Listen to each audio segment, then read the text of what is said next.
Hello, so I'm watching some videos on YouTube about resonance removal using narrow bands on EQs, and a lot of them have a really bad piece of information in them. Actually, a couple of pieces of information bad in them. I'm not going to name any names. Maybe that would actually create some drama, get more views and clicks and hate my way or something. But anyways, aside of doing some rage bait and my cup being dirty leg, my coffee's been prepared by somebody with Parkinson's, I wanted to show you how not to use linear phase filters, because it's really wrong, and I'll demonstrate it and you'll hear it. Hopefully you'll agree.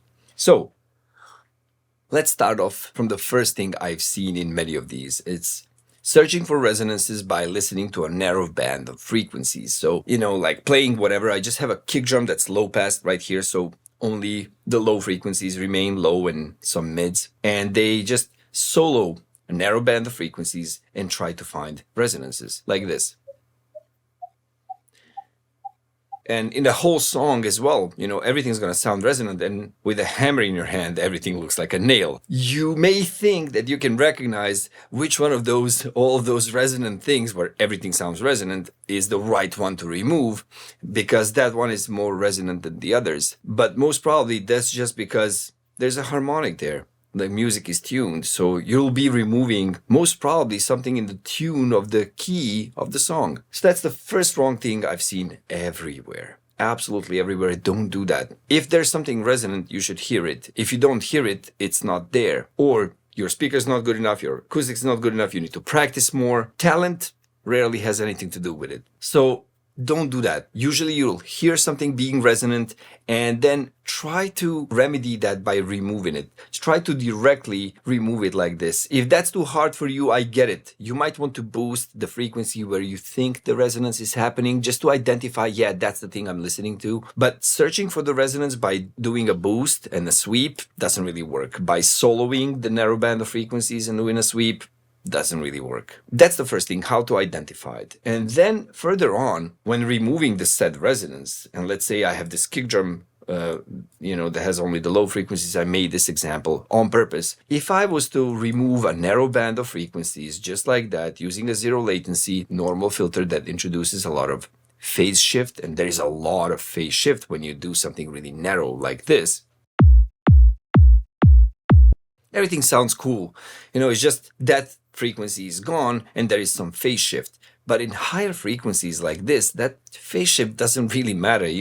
Unless you're using this in parallel in some fashion, it doesn't really matter. But if we switch to the linear phase filter, like so, and we use, let's say, the low, medium, whatever, high, hear how this is actually introducing ringing. So not to go into all the details about, linear phase EQs and how those filters introduce a pre-ring and a post-ring, that ring becomes bigger and longer the narrower the band is. So I'm going to play it through this filter.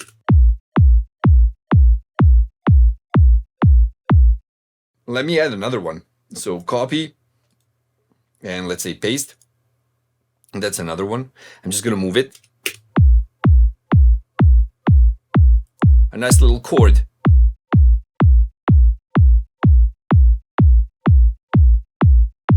This is an extreme version, but I can go less.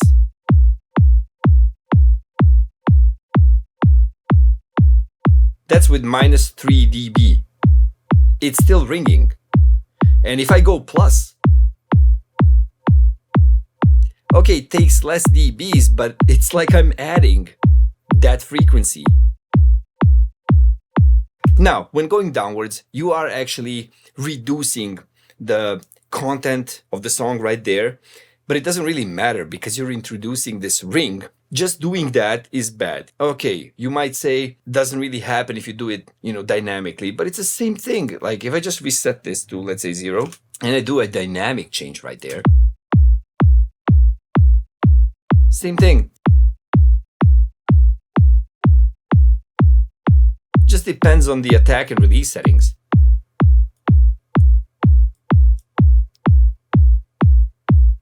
Even if it's really fast, it's adding spikes and ringing right there. Short ones, but it's adding them.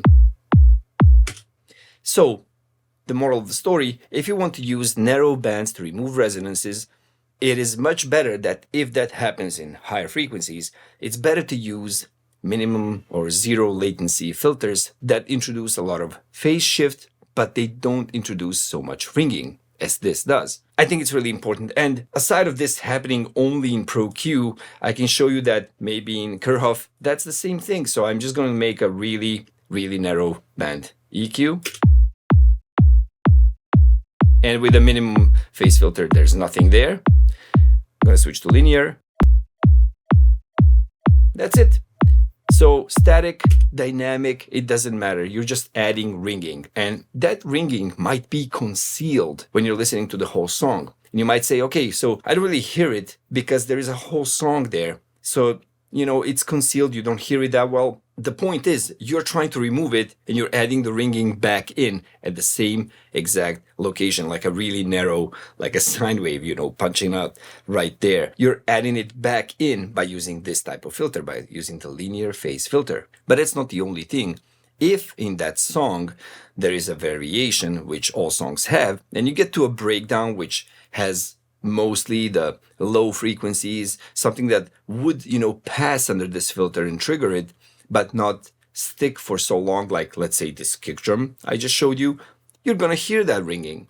So that's it. If you really want to have some nice habits, try to use linear phase filters for something that would endanger your stereo imaging by introducing the phase shift, like let's say mid-side processing, where you want to cut off the low frequencies from the side signal to make it more compatible for your masters. And if you want to do something like this, like a really narrow band, use a zero phase filter. Just load 2 instances of an EQ. So try to do that. And if any of this terminology is not known to you and you want to learn more about music production, check out my free course at mixingacademy.com. It's completely free thanks to 11.org, and I'll see you in the next video. Bye.